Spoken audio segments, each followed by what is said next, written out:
Hello and welcome. The Counseling Department is offering information in this PowerPoint specific to the junior year.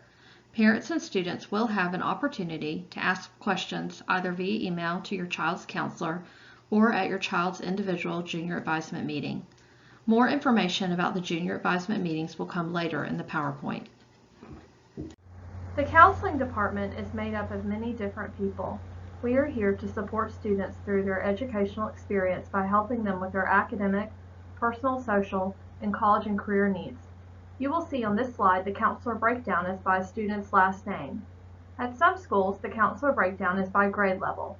When that happens, the student has a new counselor every year. Chattahoochee's model of counseling serves the student best because we are able to holistically approach a student's needs by getting to know them over a longer period of time, building relationships with the family, starting with the oldest child. The goal is to truly see the full picture of a student by working with them all 4 years. Take a look at this slide and note your student's counselor. Our department also houses 2 graduation coaches who your student might see if they are struggling. They also assist with the student support team and 504 plans. Our social worker is in our office as well, and she's a great resource for all sorts of community agencies and programs that may be of interest to a student or family.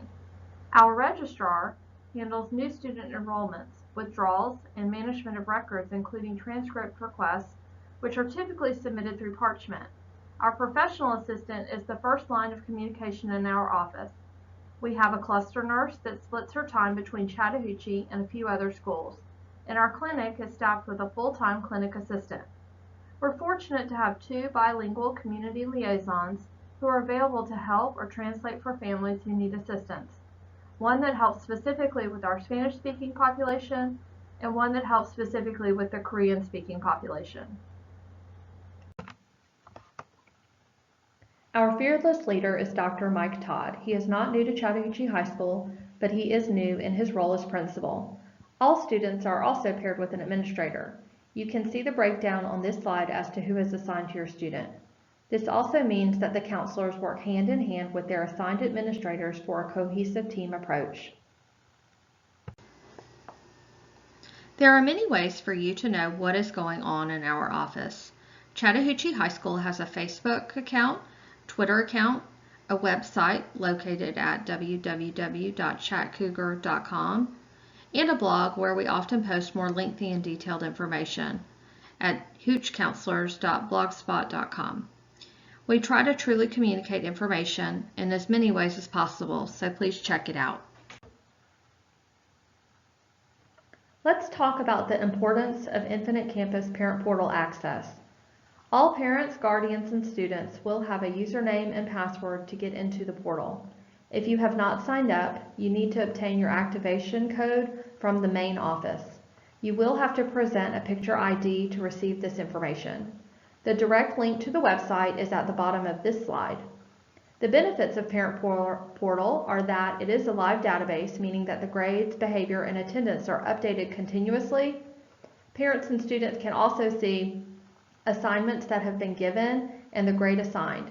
It's a great tool for parents and students to see where they stand with a class rather than waiting on a progress report or report card when it may be too late to do anything to fix the situation.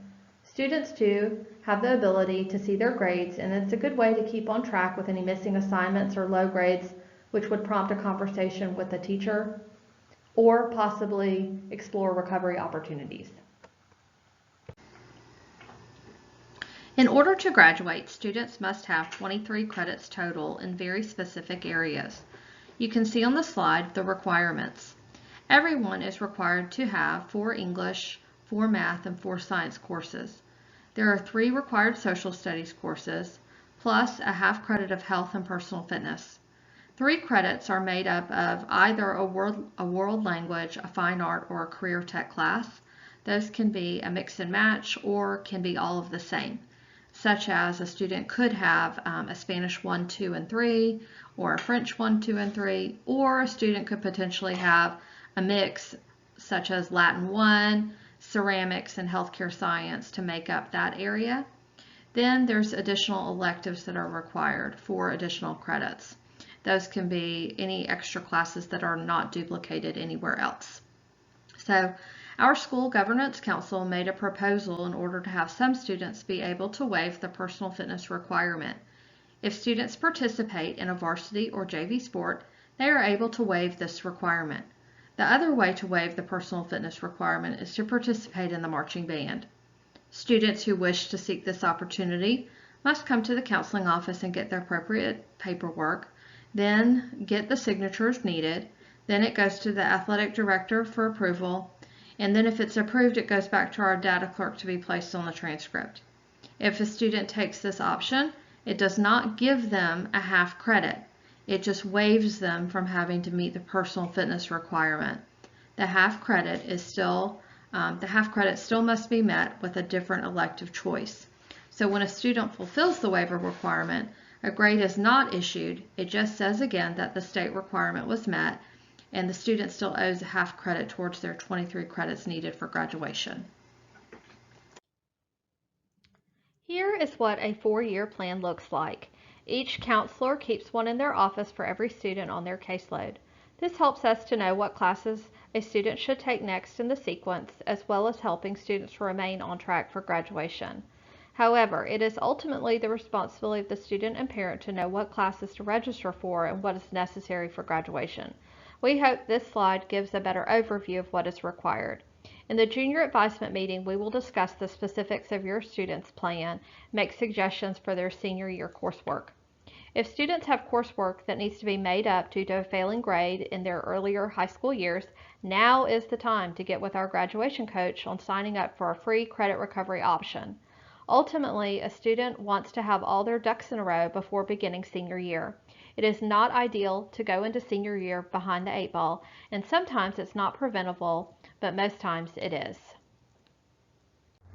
The junior advisement meeting is a time to discuss the graduation status report, senior year courses, and college career plans.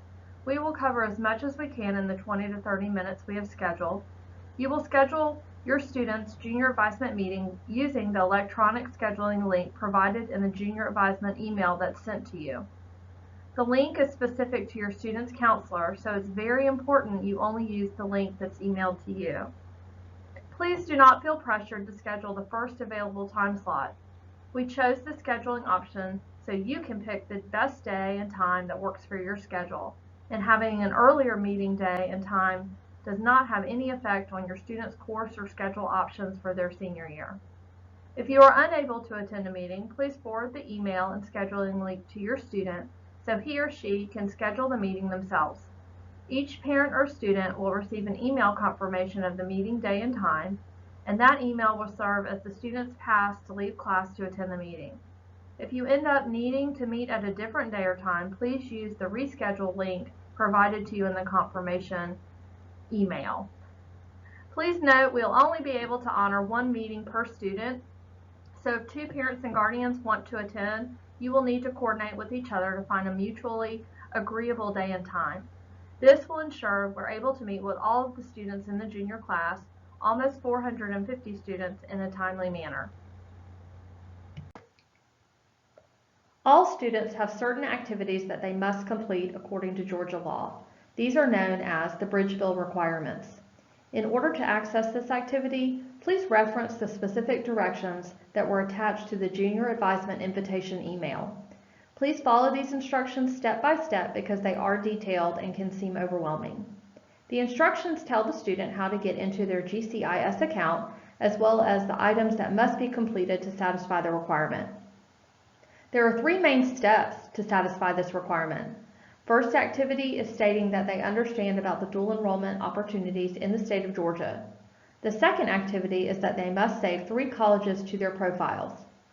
The last activity is that they must explore a state workforce development initiative. I realize that these activities may not apply to every student. However, the state of Georgia requires that all students are made aware of these opportunities, and they must complete the checkoff through this specific website. If this activity is not done prior to arriving for their junior advisement meeting, the student will be expected to stay after and complete it on their device, or if they do not have a device, we will loan them a computer to complete it.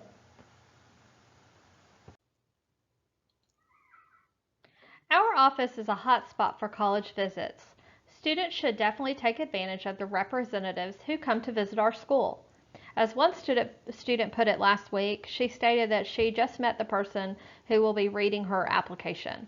Hopefully, by meeting these reps, the students feel more in the loop on the application process, scholarships that may be offered, and the overall requirements for the university. Juniors are allowed up to 7 visits for the colleges that come to our campus to meet with students. They can use another 7 for their senior year. It's easy to sign up through the Eventbrite link. Students can print their own pass to leave class. There is also a National College Fair in March. That's a wonderful event. It's held at the Georgia International Convention Center, and students should register, but it is a free event. The registration link is on this slide as well. There are many different types of grade point averages. It is good to know the differences because they serve different purposes. The main type of GPA is the numeric GPA that is on the Fulton County Schools transcript. The numeric average is on a 100-point scale, and this is what will be reported to colleges because that is what is listed on the transcript. This is the cumulative average of all grades in all classes. It includes any extra points that may have been added in for AP, dual enrollment, or honors courses. It includes electives as well as academics because it is an overview of the entire high school career, including middle school courses that counted for high school credit. Another type of GPA is an academic or core GPA. Often a college may use an academic GPA in the admissions process. If this is the case, then all electives must be removed, and only the English, math, science, social studies, and world language courses would be used in the calculation. Colleges tend to use a different scale, a 4.0 scale, to calculate GPA versus the 100-point scale that Fulton County uses. If this is the case, a grade of an A is assigned 4 quality points, a B equals 3, and a C equals 2 quality points, and any Fs earned will equal 0 quality points. Then you add up all the points you've earned and divide by the total number of grades you included. This is your GPA on a 4.0 scale. It is best explained by telling students if you have earned all C's in all of your classes, then that essentially is a 2.0, or if you've earned all B's, that's where a 3.0 comes from. However, if you have even a mixture of B's and C's, you would be somewhere in the middle of that scale, somewhere around a 2.5. The more B's you get, the closer to the 3.0 you get, and so forth. 2 important things to keep in mind. 1. Even though F's do not earn points, they do count as classes you've attempted. And 2, if you take any classes that earn 1.0 credit per semester instead of a half credit per semester, such as the Accelerated Science program in 9th grade, or even most dual enrollment courses, and some transfer courses from other districts, those grades are going to impact your GPA more because you earned more credit for them. Ultimately, each college admissions office will determine whether they will keep the 7 points that have been added to the grade, or whether they will remove the points and use the stripped down grade, and even whether they will count all the grades and not just the academics. Only an admissions office can fully explain their way of processing applications. Thus, this is a great question for an on-campus tour by reading information provided on colleges' websites or even by contacting the admissions office directly. Another GPA that many want to know about is the Hope or the Zell-Miller GPA. We'll talk about that in a moment. Next, we are discussing the Hope and Zell-Miller scholarship programs. There are some minimum requirements to be eligible, which are listed on this slide. For those of you who are not familiar with these scholarship opportunities, let me explain a bit about this program. This is a lottery-funded program only open to Georgia residents. Students from another state cannot apply for these scholarships. Students also must meet citizenship requirements, be legal residents of Georgia, be graduates of an eligible high school, such as Chattahoochee, and any male students also must register for the selective service on their 18th birthday. This scholarship gives students financial assistance for college, and anything you want to know about these scholarships can be found on the Georgia Futures website. That website is www.gafutures.org. There are some general guidelines utilized by the Georgia Student Finance Commission. The Georgia Student Finance Commission is the governing board of the Hope and Zell Miller scholarships. Chattahoochee does not calculate a student's GPA for these specific scholarships. They are calculated by this commission. Chattahoochee uploads students' transcripts to them, and then they make their adjustments for the calculation. Preliminary Hope grade point averages are released in January, and final Hope and Zell Miller GPAs are released after graduation. The way that the Georgia Student Finance Commission calculates GPA is different than how Fulton County calculates GPA, so let's take a minute to go through that process. To start, only academic classes are included in the GPA. That includes all English, math, science, social studies, world language, and academic elective courses like Essentials of Healthcare or AP Psychology. It also means that the 7 points added into the GPA are removed, and the raw grade is what's used in the calculation. Then, for any AP or dual enrollment class, a half point is added onto the quality point given, except for an A. The maximum GPA a student can earn for Hope or Zell Miller consideration is a 4.0. Other things to remember are that middle school courses are not included in the Hope GPA, and your Hope GPA can be viewed on the Georgia Futures website as long as the student's Social Security number is added to their profile. Students must have a core GPA of a 3.0 in high school. Students must also meet the rigor requirement. Rigor is defined differently by Georgia Student Finance Commission than it is for college admissions. Students in the junior class must have 4 academic credits that meet requirements from the rigor list.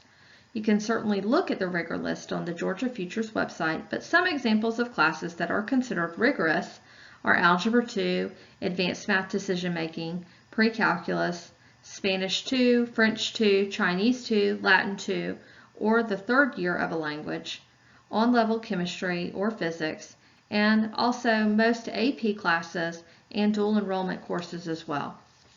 Hope award amounts vary from year to year and by school because it is a percentage of the standard tuition charges from the previous year. Typically, the rate for the upcoming class is not determined until the end of the year, but for the past few years the rate has been approximately 80% or higher of tuition paid. It's also good to know that mandatory fees are not covered and all institutional fees must be paid by the student.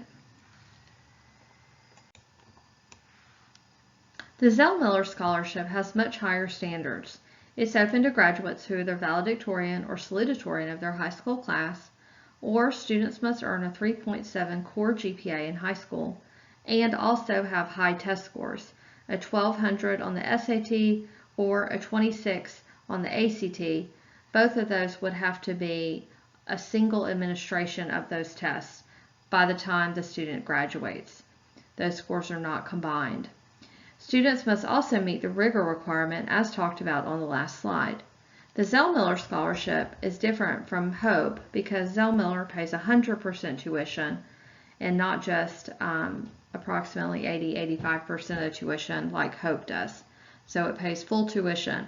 However, again, you're responsible for mandatory fees and any institutional fees, books, housing, all of the other stuff that's incorporated in going to college. The Hope and Zell Miller grant are not talked about a lot, yet they are excellent sources of funding for college. The Hope grant allows students to go to a technical college regardless of a student's high school grade point average. To be eligible for the Zell Miller grant, a student must earn and maintain a minimum of a 3.5 cumulative post-secondary GPA. This will pay for a technical certificate or diploma at a technical system of Georgia school. Some of those schools might include Gwinnett Tech, Lanier Tech, or Chattahoochee Tech. There are many options for paying for college. It's a fantastic option to start somewhere and transfer later because it's one of the most affordable options to pay for school. Georgia Futures is the newly renovated website which was formerly Georgia College 411. The www.gafutures.org website is a one-stop shop for college planning, financial planning, and career planning. There is a lot of information on this website. Students are able to check their Hope grade point averages, apply for colleges, complete dual enrollment funding paperwork, explore colleges, apply for financial aid, and more. However, in order to access this site, students must have their login information. A financial aid information night is offered each year. Please be on the lookout for the dates. We will also email out this information as we get closer to the event. A representative from the Georgia Student Finance Commission will be the guest speaker. There are several types of scholarships: merit, which are based on skills or abilities; local, which are specific to our community; college or university sponsored; or even national scholarships through various websites. There are many search engines to assist in the searching, but admissions representatives, the counseling office, and college visits also reveal many opportunities. Searching for scholarships needs to be far and wide. It is a time-consuming process, but well worth the effort. The last major topic we will discuss in this presentation is dual enrollment, formerly known as Move On When Ready. It gives an opportunity for a student to earn dual credit that counts towards high school graduation, and the opportunity for credit to count towards college credit too. Eligible students include students attending public or private high schools in Georgia. It's open to all grades in high school. However, many institutions will only accept 11th and 12th graders. There's no residency or citizenship requirement to participate, and students must meet admissions requirements at the post-secondary institution. The student also must not have already received a high school diploma. Students must be actively enrolled students. Students who are accepted into a dual enrollment program at an eligible institution will have tuition, mandatory fees, and books paid for, which is a fantastic deal. The credit hours paid for by dual enrollment are not counted toward the attempted hours or combined attempted hours that they limit for Hope and Zell Miller scholarships at the post-secondary level. Also, dual enrollment grades do count towards the student's initial Hope or Zell Miller eligibility as they exit high school. However, dual enrollment classes do not count in the student's Hope or Zell Miller maintenance GPA while in college. If you are wanting to pursue dual enrollment coursework, there are some steps that must be followed. The first step is talking to your counselor during your junior advisement meeting if you are interested. We will be discussing your potential senior schedule, and this is a great time to talk through your senior year plans. Also, if you plan to take college classes, then you must have an SAT or ACT score, and so taking that as soon as possible, preferably before the May test date. The Fulton County deadline for submitting initial paperwork for dual enrollment is March 31st. Please make sure to adhere to that deadline. To quickly outline what's required: an application to the college, a funding application on the Georgia Futures website, additional paperwork such as the dual enrollment contract that's due to your counselor, official test scores, an official transcript, a student participation agreement needs to be sent to the college, and submitting any additional paperwork that the college requires, such as immunization records or lawful presence documents, etc. Keep in mind that the college process is changed often, so your best avenue for information will come directly from the college dual enrollment websites. Thank you again for tuning in. I highly encourage you to bring your questions to your junior advisement meeting or send an email to your child's counselor if you have additional questions. Thank you again.